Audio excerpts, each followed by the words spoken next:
And if you wouldn't mind just bearing with me until I get confirmation that the meeting is actually recording. That's the confirmation received that the meeting is recording. So with your permission, Chair, I'll take this adherent for the meeting of the Cambuslang and Area Committee of the 5th of October 2021.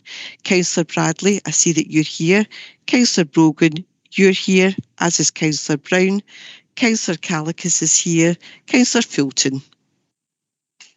Yeah, I'm here. Can you hear me okay? I can, thank you. And Councillor Cowie, I see that you're also here, so thank you.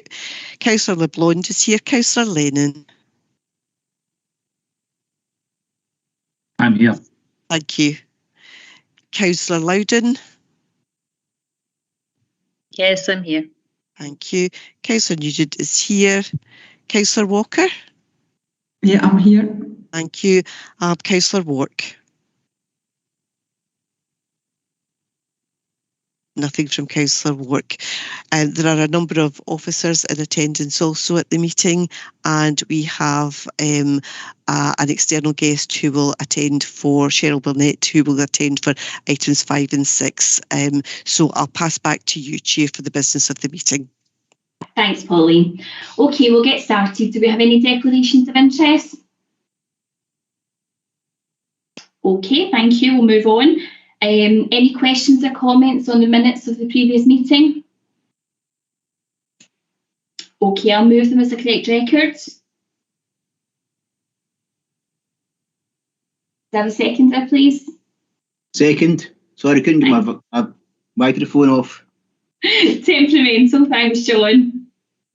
Okay, we'll move to item 3 on the agenda, and that's Jim Snedden from Scottish Fire and Rescue Service, and it's a presentation on detector legislation. Thanks, Jim.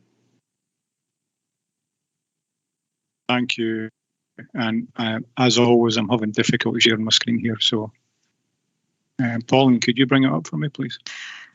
Just bear with me.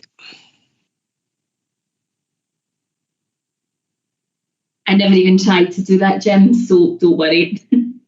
Yeah, it works sometimes and it doesn't. Typical. Always the way. Nope, it's not happening for me either, I'm afraid. I'll close that.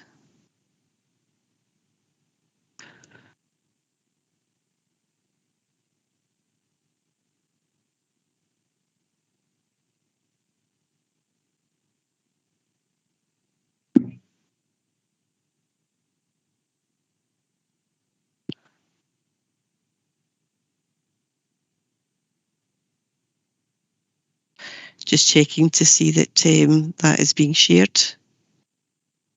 Can't see anything, Pauline, not yet. No, okay. I'll try again.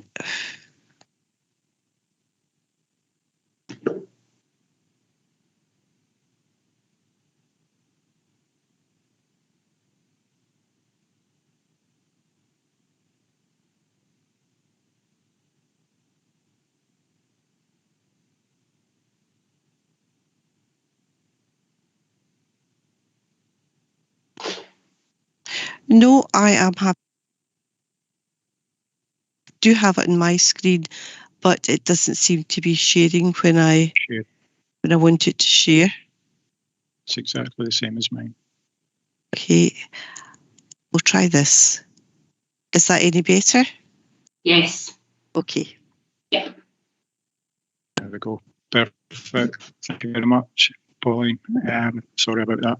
The presentation that we're going to be talking about today has been put together from the Lanarkshire P&P department, and it's to talk about the tolerable standard for smoke alarms and heat detection and carbon monoxide detection in domestic premises in Scotland. Could you go to the next screen, Pauline, please? As you're aware, the Housing Scotland Act 1987 tolerable standards has been changed. There's an introduction of fitting smoke and heat alarms to all domestic premises within Scotland.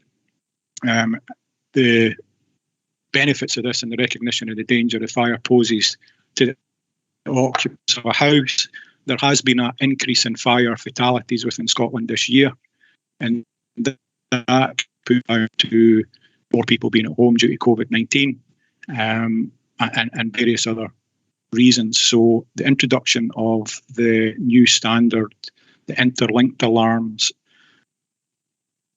should or hopefully will reduce the number of fire fatalities, injuries and the damage to property, the fire that we're seeing in Scotland just now.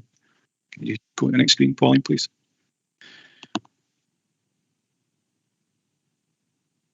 Yeah. So after the Grenfell Tower event in London, the ministerial working group got together and started looking at the building and fire safety for domestic premises. One of the recommendations of the group was to bring forward the plan consultation on fire and smoke alarms. The result of the consultation is legislation which extends to, as I said, all domestic premises within Scotland. Next slide, please, Pauline. These regulations become in 2021, and due to the troubles that we've been having and the difficulties we've been having with COVID-19, the Scottish Parliament agreed to delay the implementation of the legislation for 12 months. So they come into play in February 2022. There was a bit of hope there that owners of domestic premises would start installing the alarms early, just to provide better fire safety within the home and give them an extended period of time to carry out this work. Some domestic premises, what we have found in the Scottish Fire and Rescue Service is there's a high number of phone calls coming into our operational stations looking to get either these fitted or information on how to get them fitted from an external source, or are we as an organisation going to be fit? The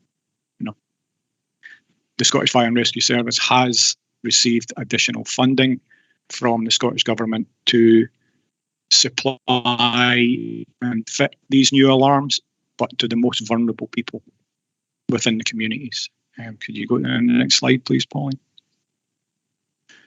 So the requirements, to put it in layman's terms, the new system they're looking at fitting one smoke alarm in the room that's most frequently used through the day. So that being the living room, or if it's a living room, dining room, to have a smoke detector fitted in there. One smoke alarm in every circulation space. So if you're in a flat, then you would have one smoke alarm in the hallway, or if you were in a two-storey domestic, you would have one at the bottom of the hall and the stairs and one at the top. And also added into the smoke detection system is one heat alarm to be installed in every kitchen. In addition to that, and these don't need to be linked, they are also looking at one carbon monoxide detector alarm to anywhere that's got like a boiler, an open fire, a wood-burning stove, anything with a flue that can detect the carbon monoxide early. Now, as I said, these carbon monoxide alarms don't need to be interlinked to the smoke and heat detector. Could you change the slide, please, Pauline? So there are two types that we're looking at, and the type that the Scottish Fire and Rescue Service will be fitting is the tamper-proof long-life lithium battery alarms. These can be fitted really easily by the homeowner or an external source or a contractor or whatever. And there's also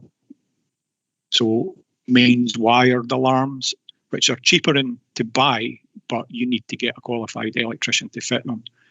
So the cost of them may vary depending on the size of your premises. Next slide, please, Paul. So in terms of what the Scottish Government and what the Scottish Fire and Rescue Service are looking at is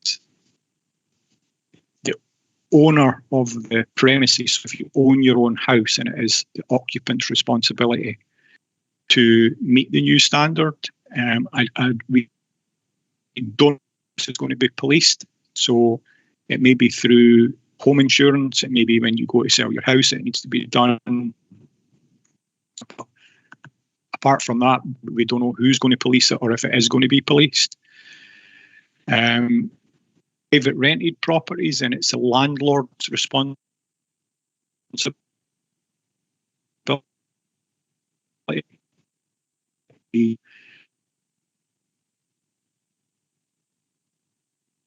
Statutory powers to carry out the work on their own housing stock. As I said, the Fire and Rescue Service has got funding. We have purchased a high number of these will fit to the high-risk owner-occupied homes, and there's a certain criteria for that. So, and the occupant should probably meet two, if not one of the criteria. So someone who's over 50, living alone, is a heavy smoker, long-term health issues, uses medical oxygen, and evidence of heavy alcohol use. We've also put in the policy that the officer in charge of the appliance who's attending may use their own discretion to see if the occupier falls within the high risk category. So along the lines of someone may own their own house but may be financially struggling, and the officer in charge of the appliance would take that into consideration and may fit the detection system. As an organisation, we are responsible for recording the use and the fitting of these detectors and reporting back to Scottish Government. So the reasons behind fitting them to a premises that's not in the high risk category has to be explained. So you know, we have got the option to fit them if necessary. Next slide, please, Paul. So we still carry a stock of individual smoke detectors. So if we ever to a premises or were asked to go to a premises who didn't have enough smoke detection within the premises, but they didn't meet the criteria. So I see my own crews, I'm the station commander at Clydesmill, and we attend quite a lot of premises that doesn't meet the criteria. So in that circumstance, point alarms. So we wouldn't be leaving anyone without smoke detection, but we would be advising the occupier about the new standard and how they should go about fitting the new standard. I think that's about any questions? Yes.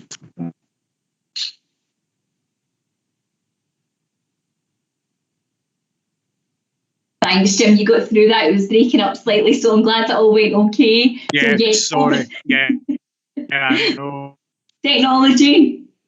So yeah, we'll open it up to questions. Yes. Katie? Thanks, Carol. Oh, I had my camera off in case that would help with the connection. It was just a question. I think it was mentioned there about home insurance, but I wasn't particularly sure because it broke up around that part. So are we expecting there'll be that will be something that is a requirement that people will have to meet for buildings and contents insurance? Is that the idea of their policy to be valid? Yeah. I think it is. I think that's about the only way that it can be policed. You know, we can't, as an organisation, go to someone's house and say, you know, you've not got a system and you'll be reported for it. That's not our role. But it needs to be policed in some way. So I think the home content are possibly going to be one of the ways that they'll look at it. Thanks. Okay. Thanks, Katie. John? is there flexibility in the number of detectors? For example, a detector which is based cheek by jowl with the kitchen, which has also got a carbon and monoxide detector. Is it necessary then to install a further one in the hall, which is just next door to it, and then have another two up the stairs? It seems a wee bit much to have that many detectors. I don't know what your thoughts on. Is there flexibility in the location, basically? So what I'm asking. Yeah. So, and domestic. Sorry, you seem to have frozen. Oh, sorry, I'm going to switch my camera off. Okay. Okay, Jim. Right. Sorry. So, a normal 2-story domestic premises, okay, 2-bedroomed or 3-bedroomed house. Downstairs in the living room, we would have one detector. In the kitchen, we would have a heat detector. In the hallway, we would have a smoke detector. And in the hallway up the stairs, we would have a smoke detector. So that's 3 smoke detectors and 1 heat detector. And the reason behind that is, if we think of, bedtime routines and stuff like that, do we close the door to the living room? Do we close the door to the hall? And it's all about protecting the environment we're in. So, for a normal 2-story domestic, we're looking at 3 smoke and 1 heat. And depending on the layout of that, then I'm guessing there is scope for maybe having 2 and 1. But the guidance that we're given at the moment is 1 in the main living area, heat detector in the kitchen, and 1 in each hallway. So that's the guidance that's been given by the Scottish Government. But again, looking in my own house, and in my kitchen and dining room and living room is all open. So, it's all down to the individual footprint of the premises that we're in, if that makes sense. Yeah, it makes sense, but like you say, yours is open plan. Yes. For one detector. Yeah. But you have a glass door, for example, between kitchen and hall and living room, you need 3. Yes. It seems a wee bit overthought, really, doesn't it? It is. It may seem that to be fair, but I think the benefits and the consequences of not having them are at opposite end of the scale. So.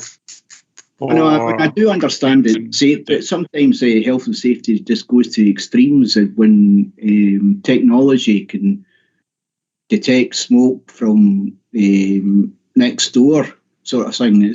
I don't understand why there's so many. That's all. But it's not a criticism. It's just it seems. No, absolutely. No. Yeah. Thanks, John. Robert. Yes, thanks, Chair. I mean, I share some reservations about this, to be quite honest, because the availability of knowledge to the public, the likelihood of people taking this up by, is it February it's got to come in, seems to me quite challenging. I wanted to ask 2 things, though, about it. I mean, first of all, on the insurance thing, which you touched on, that gave me a little bit of cause for concern, because what we certainly don't want is people being uninsured. I can appreciate there may be merit in them bumping 5% onto the premium or something as an inducement to people, but have people refused insurance that have been routinely insured for years doesn't seem a very satisfactory way of going. Can you clarify, first of all, that is in fact not going to be the position that's going to take place? Then secondly, on the actual mechanisms, you mentioned the tamper-proof lithium battery alarms. Now, do they still need to be wired to each other in some shape or other?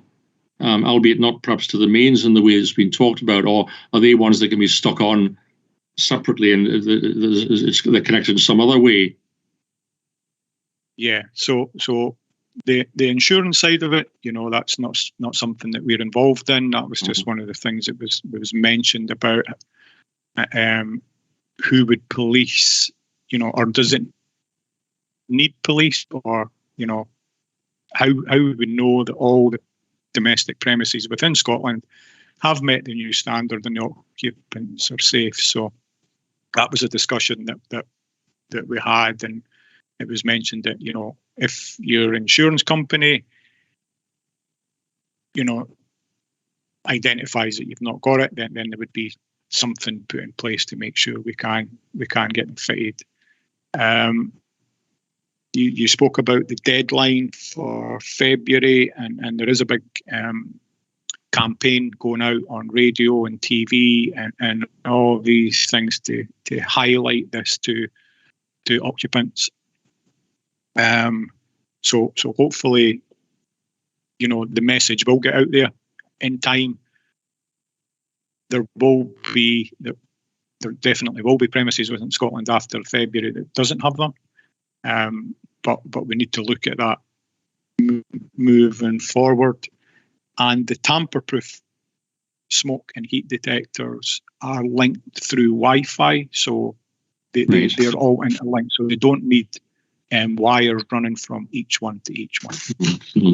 I suspect that'll be attractive to some people, because the idea of kind of like boring into your walls with wires all over the place, I think is going to be a deterrent. I think these things tend to cost about £400 or £500 as the figures I've seen quoted for a typical house.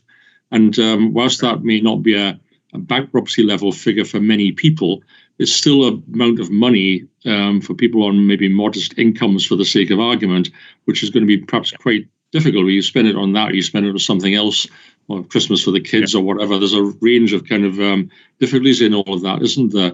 Which is going to prove difficult. I cannot see, frankly, there being any more than a small proportion of people being on these systems by the time of the deadline in February, but that remains to be seen, of course. I was going to ask, though, beyond that, in terms of the private rented, I mean, the council is one thing, but the private rented landlords, we at least know who's registered as private landlords. Is there not some sort of mechanism for following that one through? Because that strikes me as the one which has got probably maybe a greater statistical chance of fires anyway, but also a more limited number of people who run a number of different houses, where you can actually get at them through the registration process and require them to certificate it or something like that in terms of the houses that they've got registered. Has anything like that been considered? To be honest, I've not got an answer to that, but it's definitely something I can find out. And I'm sure it has been considered. And talking about my own daughter who rents a property, she's seen the advertisements. I've been speaking to her as well, and she's emailed her landlord, and they're going to put it, the system in place. So there's a bit of responsibility that falls on everyone here, but quite rightly so. There should be a way of capturing this, and I'll look into that and feed it back in. Okay, thank you. The cost of it.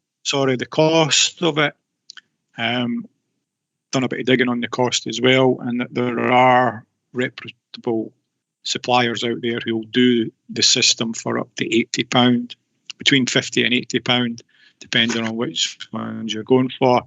And the ones that we're fitting as an organisation, I think they're in the region of £150 a set. So Screwfix and places like that sell them. Yeah, thank you. Okay. Thank you. Katie, did you want back in? Thanks, Cara. I'll try and keep it brief. It was just to follow on from John's question about sort of locations and types and number of rooms and so on.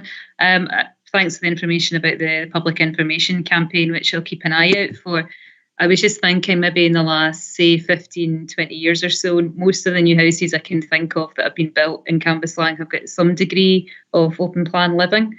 And the sort of most common type of new build that's gone up, your sort of standard 3-bed, 2 floors house, whether it is a semi or a terrace, usually have an open plan kitchen into dining room as well, which would be sort of big enough for 2 rooms, and obviously it would be a heat detector for the kitchen part. I think it would be useful for us going forward to have more targeted information about sort of typical house types in the area and what would be in, because I wouldn't know the answer to that, whether or not that would be a heat detector in the kitchen, and then the open plan bit would need a separate one. And I think it's becoming a more popular thing to do in older houses as well, people knocking through kitchens. So more targeted information would be helpful. And it would, it would definitely be, because I'm sitting in one just now, a heat detector in the kitchen, and I'm sitting in my dining room that's got smoke detection in it as well. So it would be that, because, you know, kitchen is you know, a large percentage of fires happen in the kitchen, and the heat detector is beneficial from that. Okay, thank you. Thank you. John, did you want back in? No. Thank you. Okay, I don't think we've got any more questions, so thank you for coming along, Jim. That was really informative, and we really appreciate your time today. No, thank you. Yeah. Thank you. Feel free to leave the meeting if you want to crack on with your day. Okay, thanks very much. Take care. Bye-bye.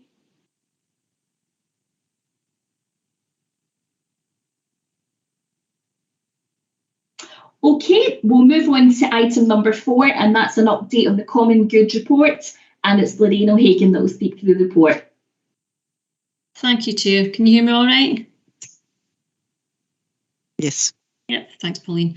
Agenda item 4 then is the update on the Common Good for Rutherglen. This is the first report to your area committee, and we have produced this report to meet the obligation included in the terms of reference for the area committee, and that's to receive an annual report on the Common Good funds for the area.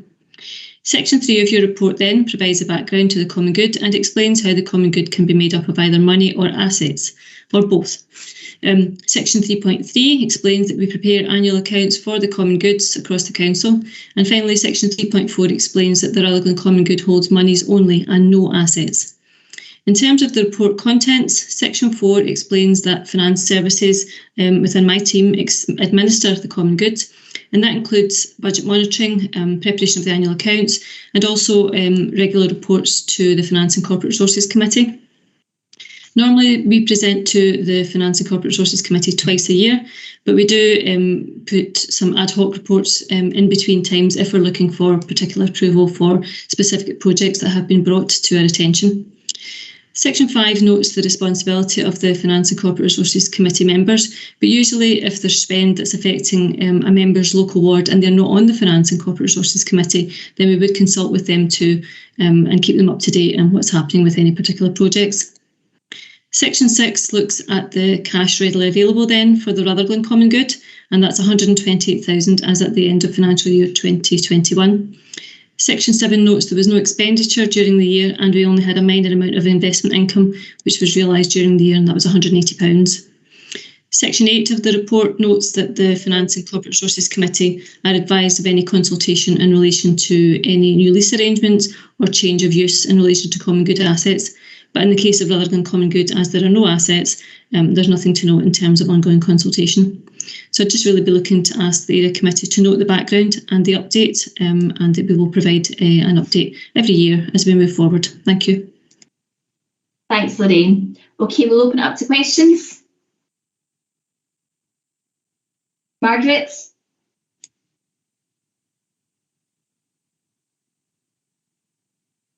Councillor Cowie, you're muted. There we go. Sorry. What kind of projects does that money fund, Lorraine? And how often do people come in and ask? I've been looking after the Common Goods for a few years now, probably 4 or 5 years since the Treasury Management team came into my section. And I haven't seen anything in the Rutherglen area, if I'm honest with you. I can't recall anything off the top of my head. There's been a few different projects in the Lanark area, and there's quite a lot of activity going on there. That's mainly because they've got a lot of assets. So a lot of the spend in the Lanark area is spend in relation to either repairs and maintenance or particular projects. So one of the things that was talked about years ago for the Lanark one was a model of an aeroplane. You might remember that from up in the Lanark area outside the racecourse. So there are different things. It's about people do things in terms of cultural remembrance or heritage, that kind of thing. And in terms of Hamilton, again, there's regular routine spend on some of the assets we've got, some of the roads areas. They get involved in some work in some roads and paths. But as I say, for Rutherglen, I'm not aware of anything in the recent past, but I've only been looking after it for the last few years. So can I just come back in, Carol? Would that money have to be spent in Rutherglen, like the Yes. Rutherglen area? Yes. Okay, thanks, Lorraine. Thank you. Thanks, Margaret. Roberts? Yeah, I just wanted to ask, kind of looking forward. I mean, that in a way, the fund's sitting there pointless at the moment, in a sort of way, unlike the bigger ones that they have in Lanark and I think in Hamilton. Now, I can readily see the potential of a common good fund. It's got historic links. It's been accrued over a period of time, all that sort of thing. And this is the sort of relics of it. I wondered if we ever sort of added to it as a council policy, if there's any policy to do that, or if there's any other way of it making sort of use of it. I'm conscious we've got the 2026 900th anniversary coming up in the not too distant future of the Royal Borough, and the potential, therefore, to make some positive use of this along with other monies maybe is quite substantial. And I wonder if that's something that might perhaps be looked at. I'm not aware of any policy, just to take your questions in order, I'm not aware of any policy in place in terms of putting additional monies into the common good. In some instances in the past, it's probably been the other way around, where the council have embarked on a project, but the common good has maybe been agreed as augmenting that, so adding a bit more value to it. So it's not that the council didn't want to do the whole project, it's just that the common good came forward and added a bit more to it, and added maybe that cultural aspect, or as you say, some sort of historical aspect, or maybe bringing some of the knowledge to maybe other generations who haven't experienced it, for example. So I'm not aware of adding any monies to it as being a policy decision. But if there's anything that any particular member has that they're interested in, or that they think the money could be used and put to good use, and further the idea of the common good, or just generally within the area, and it would be a reasonable use of the funds, then that's something that you can bring to ourselves at any point in time, and we can pull together a paper and take that to the Finance and Corporate Committee and get their view on it. That's really what I was kind of getting at. I think, as I say, we've got a really important 900th anniversary coming up in a year or two's time. That seems to be a kind of good time to focus on the use of all the funds that are available rather than enhancement of them where possible, and so forth. And I think it's something maybe as a council we should have a look at in good time, as it were, in advance of that. Because otherwise, I mean, this money simply sits there with no great advantage to the local area. You don't want to spend it for nothing and just have no common good left. But equally, you want some value out of the thing. It's going to be a bit long term with it, and that seems to me to be a kind of good linkage to give a bit of focus to the whole, probably along with other monies as well. Thank you. Thanks, Robert. Martin? Yeah, I was just kind of relatively along similar lines to what Councillor Brown was saying. As it stands, is the Common Good Fund, basically, is it all held in the form of cash? Is it, or are there assets, or are there any restrictions on, how it's used? Basically, what I'm kind of asking is, I can think of a few bits of kind of underused or currently derelict land in and around Rutherglen, and potentially the Common Good Fund could well be used to, or my sense is we could maybe use this money to purchase the land and bring it back into a community use. Is that the kind of thing that could be used? Is that what Common Good Funds are used for in other areas, or is it just a case of no, it just sits then in an account as cash at the minute?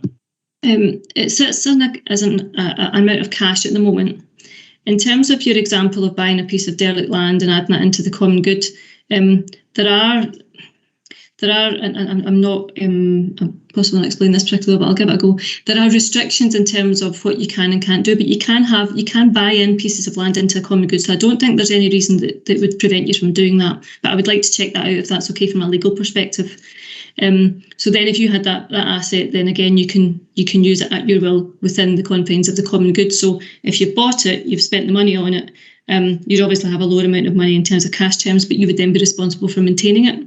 So you need to bring the kind of whole picture together to look at whether or not, say you bought a building and gave it to the common good, the common good bought the building, it's then their responsibility to keep that and maintain it and the upkeep.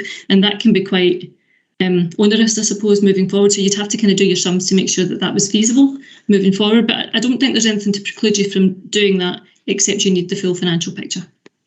Okay, so just as a bit of so to give more specific examples, the reason, or the two examples that I was thinking of immediately were the one of them is actually owned by the council as it stands, so maybe it wouldn't be buying it so much as it would be using the common good to to provide the initial finance for a project that would then maybe at some point become self-sustaining. But for instance, the football pitches at the former Burnhill Sports Centre, so they're lying derelict at the minute. They're kind of partially being maintained kind of informally by local residents. But a project where if the common good fund was then used to finance a project to actually make it a partially commercially viable football pitch, because there's you get about £200 an hour for renting out a football pitch. So that could actually be something that would then be self-sustaining. There's a shortage of them in Glasgow, but that would be both a community asset and potentially something that's self-sustaining from the perspective of the community good fund or the common good fund, or maybe buying back the site of the old Rutherglen swimming baths, which again is very valuable land, but it's lying derelict at the minute. It's not in any kind of common use, but it could potentially be purchased and then developed in some way.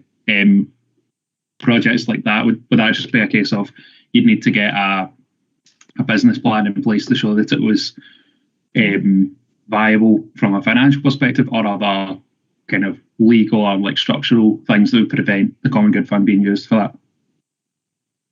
Yeah, that's exactly what I was going to say. I think if you were looking at something like that was maybe a hybrid of common good and council and commercial, you would need to build together a kind of business case that would look at the viability of the whole thing. And also, you said it yourself, from the perspective of what is legally allowed in terms of how the common good would interact, I would need to get advice on that. So I think, yeah, if something were pulled together, we could take a look at it. Okay, Katie? Thanks very much, Carol, and thanks for this, Lorraine. Sorry if it's a bit noisy in here just now. I think there's some interesting ideas floating around, but we've got a paper on neighbourhood planning coming up, and really I'd want to see some thread running from that work and the local communities themselves identifying priorities towards any ideas for this fund. I know that Lorraine's offered to look into some of the legalities, and it would be useful, Lorraine, to have some more information about that as well, if this is something that we could link to PB and give members of the community a say in how this was going to be spent as well, or any projects that they would like to identify to take forward. Thank you.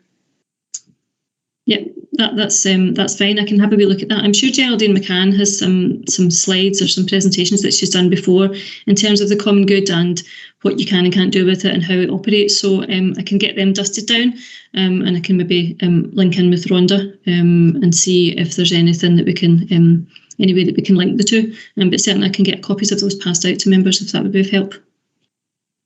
Thanks, Lorraine. Pauline, I can see someone else's hand, but I can't see who it is. Could you maybe help me out? Councillor Walker, Chair. Great. Margaret? Thanks, Chair. Just on Katie's previous point and Martin's, I mean, Burnhill is part of the neighbourhood planning process, and I actually think what Martin suggested there would be excellent.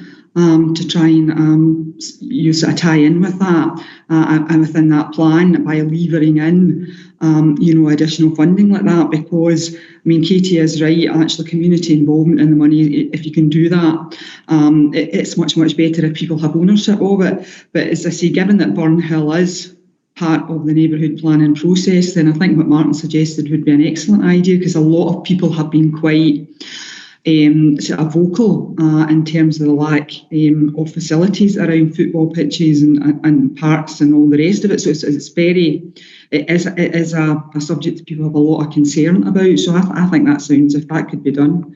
So I should say it's not my area. I'm just, but I think that it was a really good suggestion, and taking on the point that Katie made as well. Thanks. Thank you. Thanks, Margaret. Any more questions? Okay, we have to take read the reports. Thank you. Thank you. Thank you very much, Lorraine. That was really informative and it was a good discussion. Thank you for coming along and presenting the update. Thank you. Thank you. Okay, we'll move on to items 5 and 6 on the agenda. Rhonda is going to take us through them, and it's an update on neighbourhood planning and participatory budgeting. Thanks, Rhonda. Thank you very much. The first of the Section 3 of the report gives the background as to neighbourhood planning, and I know many of you are heavily involved in neighbourhood planning across your area, because there's quite a few areas that we're working with now in the Cambuslang area that have established plans or are in the process of developing plans or are implementing first year plans at the moment. If I take you to Section 4, you'll see in there the progress to date with the plans that we have in place. So the main purpose of the report really is to showcase the annual reports, which are for Whitleyburn and Spring Hall, for Cambuslang East and for Burn Hill. And they cover the year 2020-21. So they cover the financial year period from the 1st of April 2020 through to the 31st of March 2021. Obviously, that has been a particularly unusual year because it's the full year that has been hugely impacted through the COVID pandemic, and that's very much recognised in the reporting that we put forward. It's really, for all of the communities, I think highly commendable to note that they've managed to continue to progress these plans with appropriate support from partners to do that, and that the work hasn't stalled in any of the areas, but has presented a particular set of challenges. And you'll see some of the specific work outlined in each of the reports. The reports are designed for the communities as well. It's a legal requirement as part of the Community Empowerment Act that the partnership provides a report to all of the areas that they're working with every year. So the design is intended to try to attract people towards the work and encourage them to become more involved in it as well, for people who have perhaps not already been there, but also for those who have been heavily involved in it to be able to see the progress that's made and the work that's happening in their areas. Section 5, we're looking at future plans, and you'll probably be aware that we've been working in Fernhill for quite some time. It's been slower progress towards the end result of the neighbourhood plan, and that's because of the pandemic restrictions. The community in Fernhill are very keen that there's a lot of face-to-face engagement as part of that work, and we will work with them at the pace that they require to get to a stage where we have a viable number of people, and we have a target of 40% of all households for any of the plans, and that's what we're aiming to create in Fernhill. We are now fortunately in a position where there's relaxation around restrictions, so we've been able to go back to some face-to-face engagement, and my team and some of the partners and some of the community members have been talking face-to-face with Fernhill residents to continue to move that forward. You'll also see in section 5.3 that we're looking now at how we begin to develop wider local priorities across areas and across localities.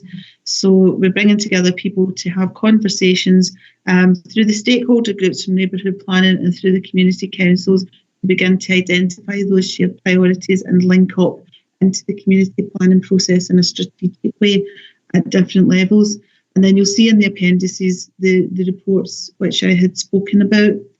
Are you okay if I move on to just discuss 6 as well, or would you like me to pause? It follows on from 5, but I'm happy to take a pause for questions. And we also have Cheryl Burnett, who's one of the community members involved in neighbourhood planning, with us this afternoon too. I would just carry on, Wanda. Okay, that's great, thank you. So paper 6 is about the PB processes. It's an update for 2 of the areas where some of the PB work has been carried out over the last few months since we last reported. The first one being Springhall and Whitleyburn, and this is the first stage of almost a 2-stage PB process. So we've gone back out there and had a conversation with the community around a short survey again, looking at the priorities that they have. And are those still current? Are we still working towards the correct priorities, especially given the impact of the COVID pandemic? And you'll see within there's a little bit of reorganisation in the top 5. The biggest difference is financial wellbeing having risen from being the 7th priority up towards the 3rd, but still leisure and recreational opportunities, communities coming together to be stronger, being a really strong theme for that area. We've also had a look across how different priorities are broken down in the different components there, and recognising that Springhall, West Whitleyburn, East Whitleyburn have slightly different priorities and how we can work to those. So the PB process is now in the next stage there, which is for proposals for the voting process, and that will close next week, and we'll continue to keep you updated on what's happening in that area. Fernhill, slightly different model. They've used a straightforward small grants model to allocate the funding for there, and you can see an update of the projects which have been funded and how that voting looked like. You've also got some full demographics, the breakdown of our understanding of who was involved in that area, and we're working with the two groups which weren't successful in being funded through this route to identify how we can help them to secure some funding and move their projects ahead as well. So the two papers are for noting for yourselves. I'm happy to take any questions, and also obviously Cheryl's here as well, and I'm sure she'd be happy to take any questions about her experience and involvement in the process. Thank you. Thanks, Rhonda. Okay, we'll open up to questions.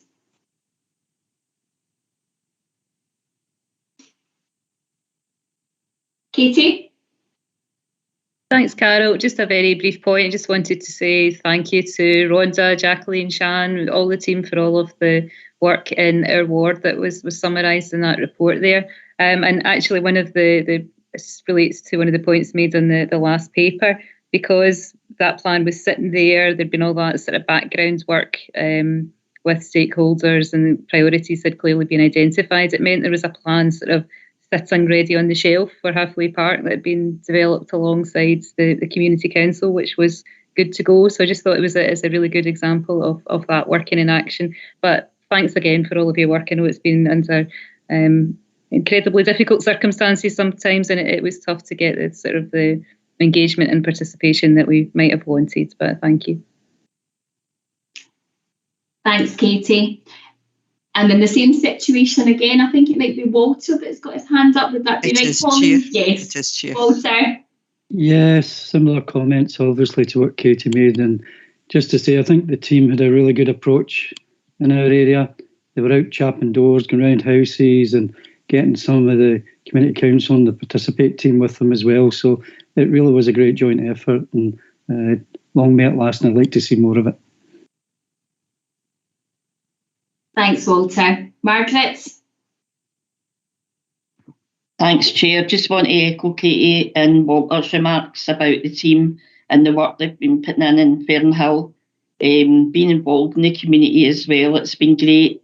You know, the participatory, I managed to get that right, budgeting exercise, it wouldn't have been such a success if it hadn't been for the girls and the team pounding the streets, being out getting people's views and votes and making it so easy for everybody to participate. So yeah, big thanks for me and the other community people in my area. Thanks, Rhonda.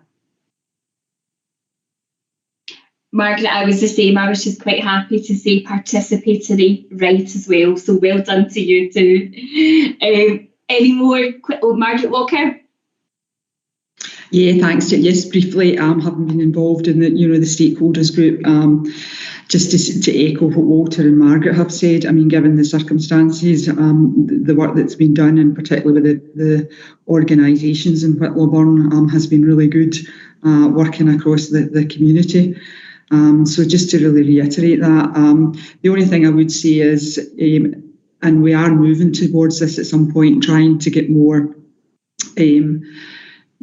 consultation again with bigger numbers, because that's been difficult. I'm noticing, I mean, there's been a really good job done in trying to keep people on board with the surveys and knocking doors. It's been brilliant, but obviously, hopefully, in the future, if everything's going in the right direction, we can obviously maybe go back to at least having some live meetings with people, because originally when we did the participatory budget meetings, they were live and they were workshops, and as good a substitute as online has been, I don't think you can, it compares favourably to actually, being able to do it in person. But yeah, just I echo the remarks that have been made in terms of Whittlawburn. Thank you.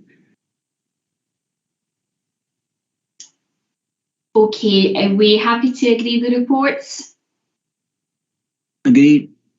Thanks, John. Rhonda, everyone has said the same thing, haven't they? I mean, we all appreciate the amount of hard work that's going in. And I think the flexibility that's had to be shown, it's like we've had to adapt, and it's still trying to make it as inclusive for everyone. But I think also the reports that come to the councillors are so thorough. So thank you for that too, because there is a wealth of information there for us. So it's very much appreciated.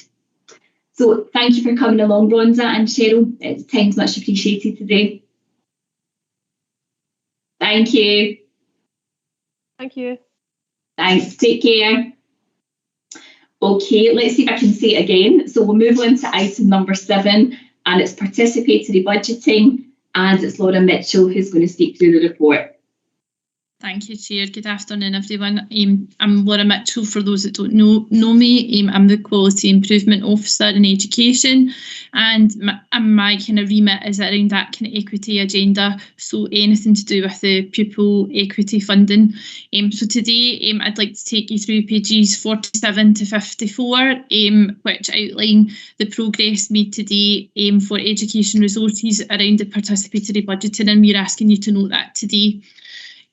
So to start with, in Appendix 1, you can see from, which is in page 49, you can see that for the Cambuslang and Rutherglen area, from their pupil equity fund budget, they have allocated £127,352.78 to participatory budgeting, which equates to about 9% of that area's PEF budget. So originally we had said to schools a minimum of 5%, so already you can see that for the Cambuslang and Rutherglen area, they've actually allocated more than that, and 9%, which is really good for our stakeholders. And if we move on to page 50 in Appendix 2, there's a kind of further breakdown there. So you can see that 18 schools have allocated the minimum of 5%, with a further 4 allocating a little bit more, with 1 school allocating 15% from their pupil equity fund budget. Moving on to pages 51, 52 and 53, there's a further breakdown per learning community area. So we've got Caspian Learning Community on page 51, we've got Stonewall Learning Community on page 52, and we've got Trinity Learning Community on 53. And there we outline exactly how much does each individual school for each of those learning communities has allocated, and what that equates to in terms of the percentage of their PEF budget. And it also gives you at the bottom of the page the average participatory budgeting amount for each of the areas. So schools have already allocated that. They're very much in the process now of gathering the stakeholder views and putting that out to a vote.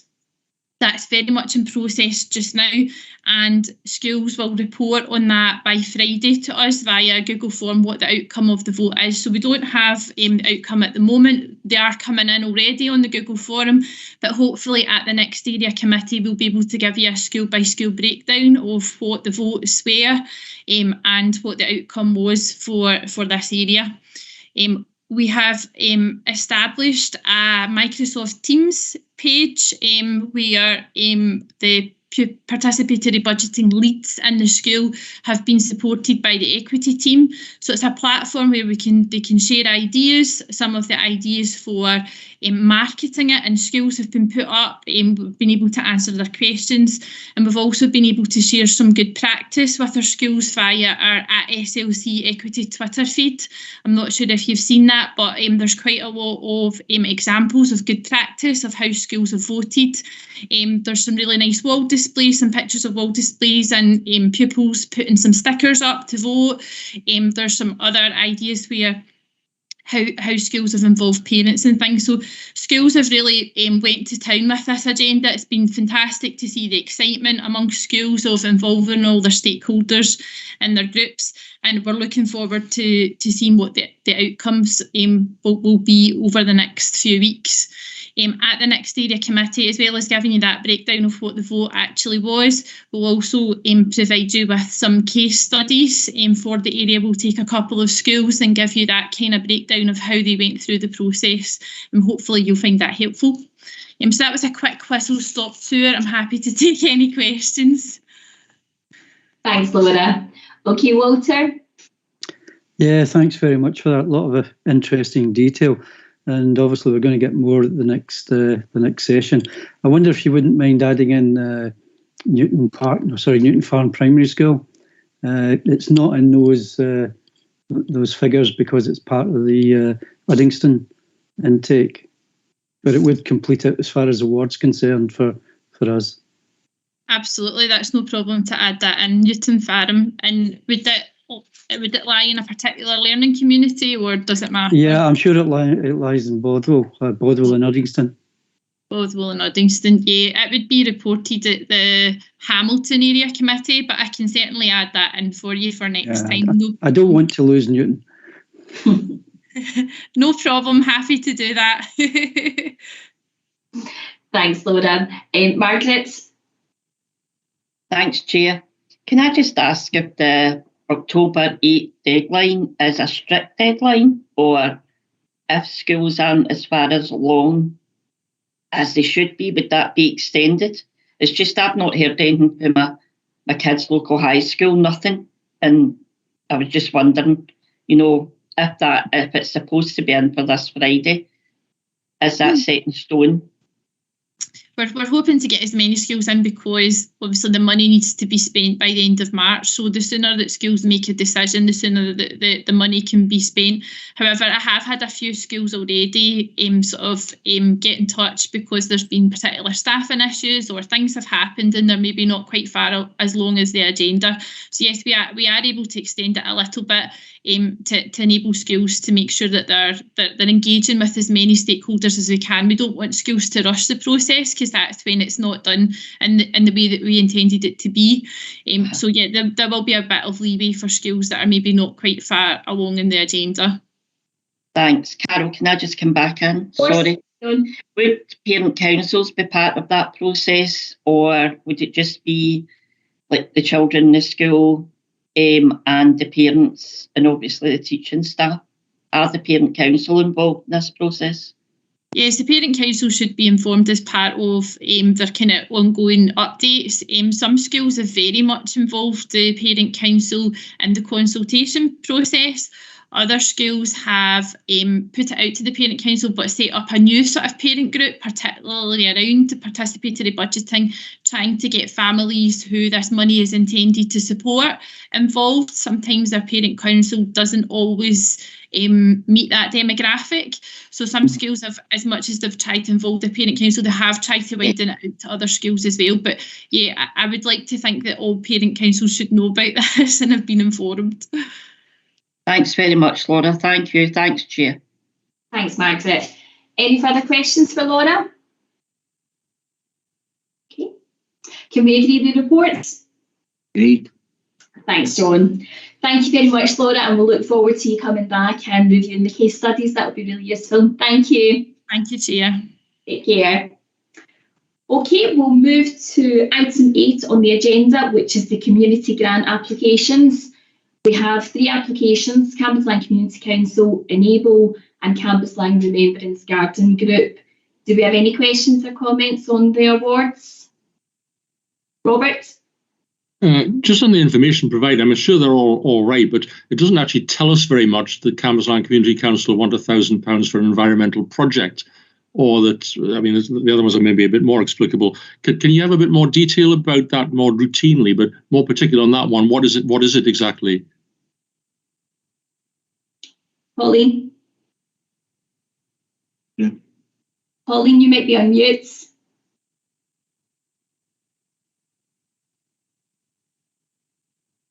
Can anyone else hear Pauline? No. No.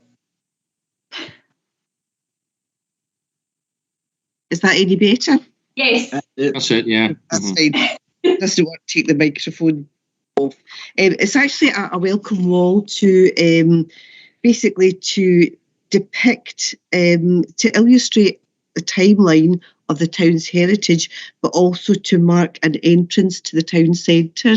So there'll be work done to the wall and there'll be planters and that kind of thing as well. And it's simply to provide a focal point to the town centre's entrance. So if that's any more help to you. Yeah, that's very helpful. I mean, that's entirely much more flavour than what's in the actual report itself. I think we maybe should. I suppose we can always ask, but it's helpful to have that information, I think, in looking at that. That sounds a great project. Thanks, Robert. Thanks, Pauline. Any further questions? Okay, we have to take any of the awards. Great. Thank you very much. Okay, we have no items of urgent business, so thank you for your attendance and your participation today, and I'll see you all very soon, no doubt. Take care.